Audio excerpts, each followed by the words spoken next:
Welcome back to Harbour Unboxed. Now, not that long ago I compared the Ryzen 5 1400, 1600 and i7-7800 in half a dozen CPU intensive games and found that the 6-core 1600 offered a nice 40% performance increase over the quad-core 1400.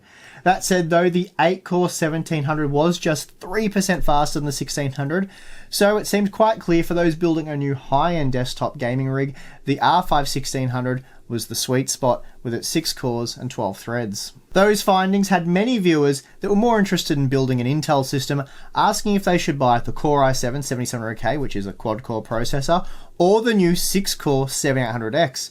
I'd say the reason why so many were asking this question is down to the fact that the 7800X costs just $80 US more, and with that, as I said, you get 2 extra cores, but you also gain access to Intel's latest and greatest high-end desktop platform. Of course, there are other cost considerations here, but I'll discuss them more towards the end of the video.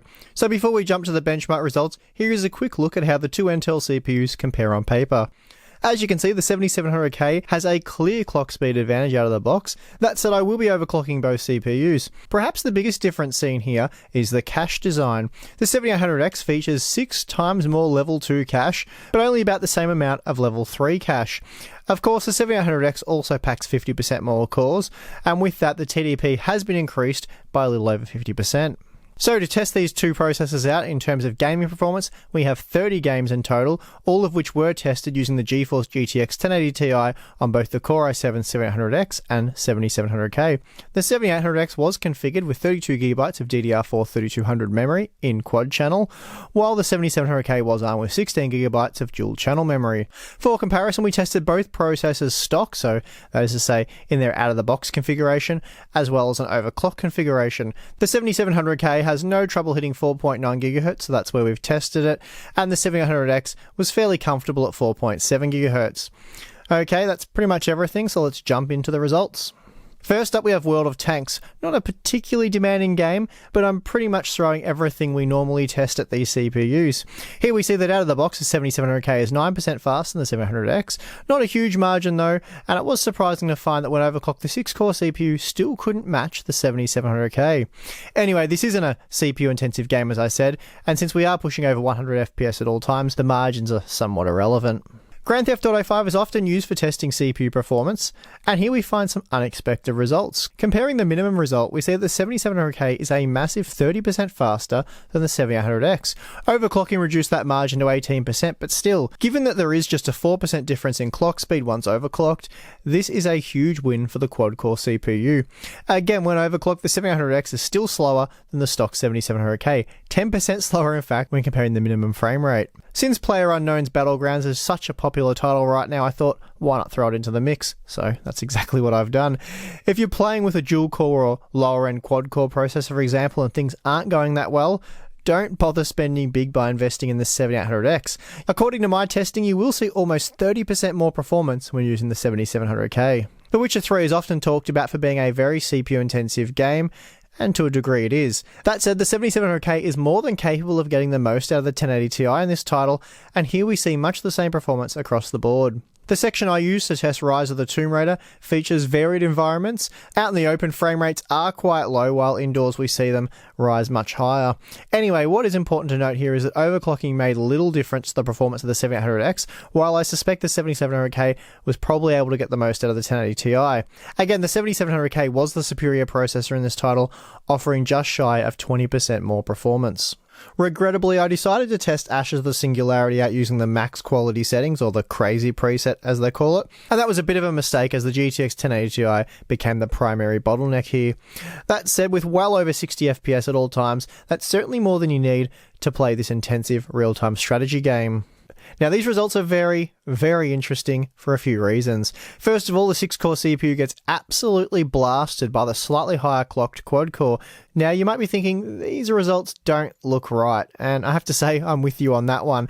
I did triple-check the numbers, though, and they are indeed accurate. Interestingly, this is very reminiscent of what we saw when comparing the 8-core Ryzen 7 1800X to the Core i7-7700K. The Ryzen processor in that scenario was much, much slower than the 7700K. That said though, given what I'm seeing here, the 1800X might actually be faster than the overclocked 7800X in this title, so that's something I'm keen to check out soon.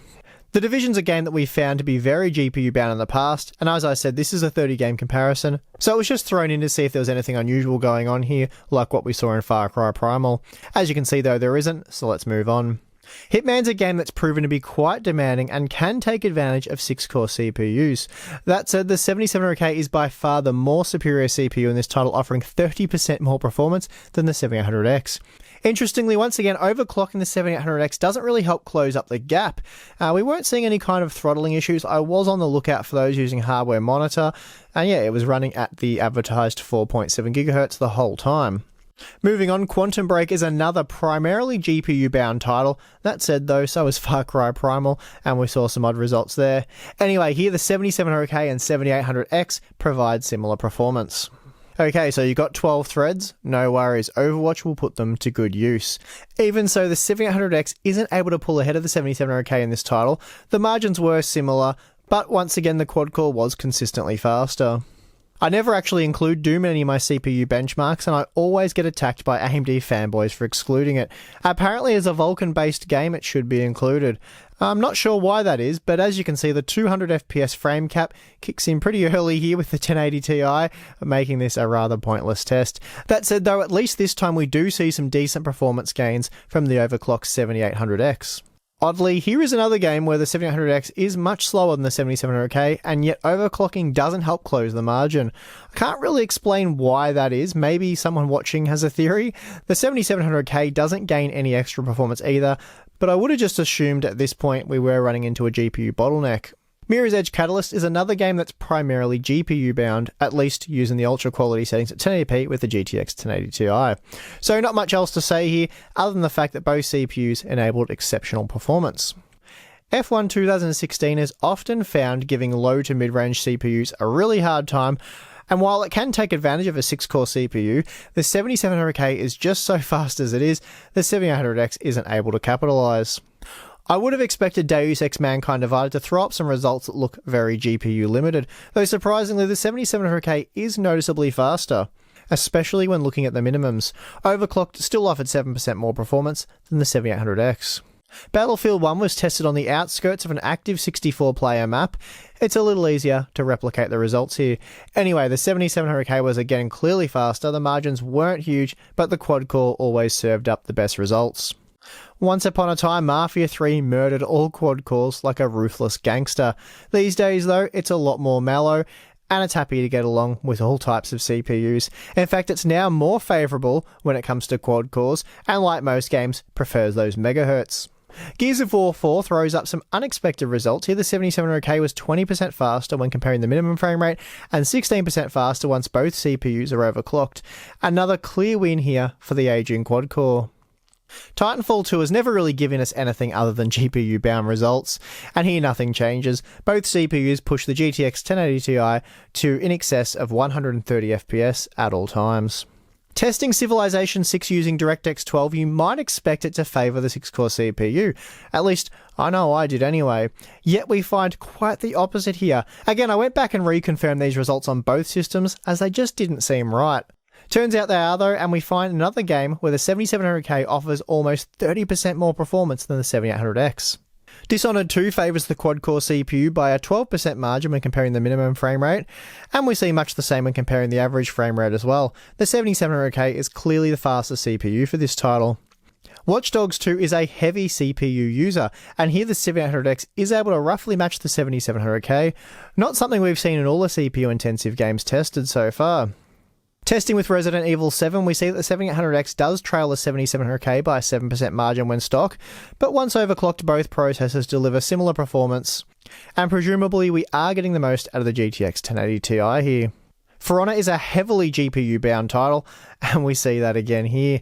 All configurations provide roughly the same average frame rate. That said, the minimum frame rate does differ a little bit, and the overclocked 7700K does provide the best results.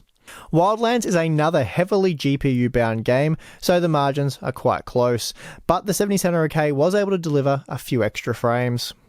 Mass Effect Andromeda is another game that isn't that heavy on the CPU, despite the fact that it will spread the load quite evenly across a large number of threads. Anyway, not much to see here as the 7700K and 7800X provide very similar numbers.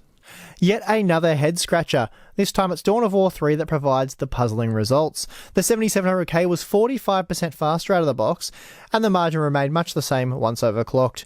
Very disappointing performance here from Intel's latest 6-core high-end desktop CPU. Like a lot of the games tested, Prey isn't very demanding on the CPU. This one will play perfectly smooth on a Pentium G4560, for example. So no surprises that the 7800X keeps pace with the 7700K here. It's quite surprising. I would thought by this stage of the video it'd be the other way around. But anyway. Finally, we have Dirt 4, and this isn't a title I expected the 7800K to fall behind in, but once again it has. Here the 7700K was 15% faster out of the box.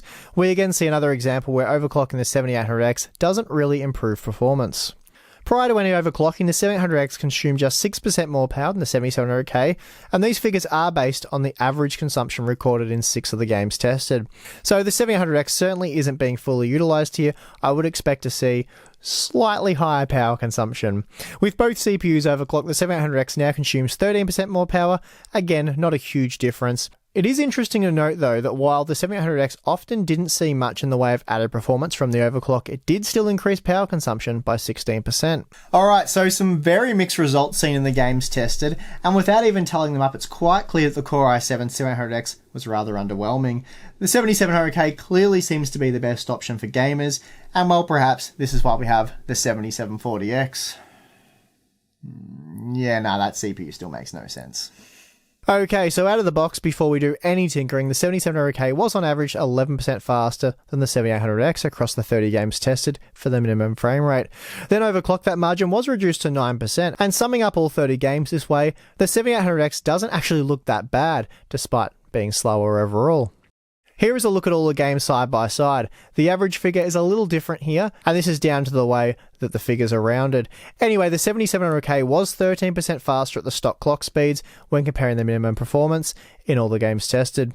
As you can see, Far Cry Primal and Dawn of War 3 were a problem for the 7800X, while it also struggled in Hitman, Grand Theft Auto 5, Civilization 6, PlayerUnknown's Battlegrounds, and Doom. Roughly half of the games tested did see very little difference between the CPUs, and surprisingly, of those games, quite a few of them were very CPU demanding. Titles such as Overwatch, Ashes of the Singularity, Battlefield 1, and to an extent F1 2016.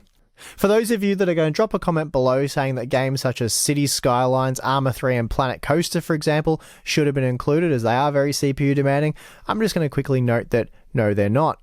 Yes, it is true that all 3 games run horribly on quad cores when the action gets going, but I can tell you they still run just as horribly on 6, 8 and 10 core processors. Their limitations come from the game engines they're built on, or it's just the coding in general. You will find much the same for games such as StarCraft 2, for example. This is why games such as Ashes of the Singularity are so impressive. Moving on, I get that these high-end desktop models aren't really meant to be gaming CPUs, but it's not unrealistic to expect that gamers with a bit of cash to splash would be looking at Intel's Core X lineup, particularly the 6-core 7800X. Given how well it overclocks, the extreme memory bandwidth, and the fact that this is Intel's premium desktop platform, you'd be forgiven for thinking that the 7800X would actually be superior to the 7700K, at least in the latest and greatest titles. This sadly just isn't the case, in fact far from it, and given what we saw when comparing the Ryzen 5 1400 and 1600, we know that some of these games can make good use of 6-core CPUs. You could argue that the 7700's superior IPC performance and higher frequencies makes up for what it lacks in cores, and this is why the 7800X wasn't able to show the kind of advantage you might have expected. But in my opinion, it goes beyond that. For me, that just doesn't really explain why the 7800X was just flat out slow in this comparison for quite a few of the games tested. And I guess I'd say the reason for this is down to the restructuring of the cache hierarchy. When compared to the 7700K, the 7800X has quadruple the level 2 cache per core, while the shared level 3 has been reduced by 30% per core. It is believed that this restructuring, combined with the way this new cache works, makes Skylake X more suited for server-related tasks and less efficient when it comes to things such as gaming, and well, we're certainly seeing that here. Had the Core i7-7800X actually beaten the 7700K, then we would have to weigh up things like platform costs and the additional cost of the processor and work out if it's actually worth spending more on the 7800X. But of course, given the results, none of that is necessary. If you're a gamer, get the 7700K, or alternatively, look to AMD's Ryzen lineup. Speaking of which, I'm keen to add the Ryzen 7 1700 to these results, and I'll aim to do that next week. So stay tuned for that. I'm your host, Steve. See you again next time, guys.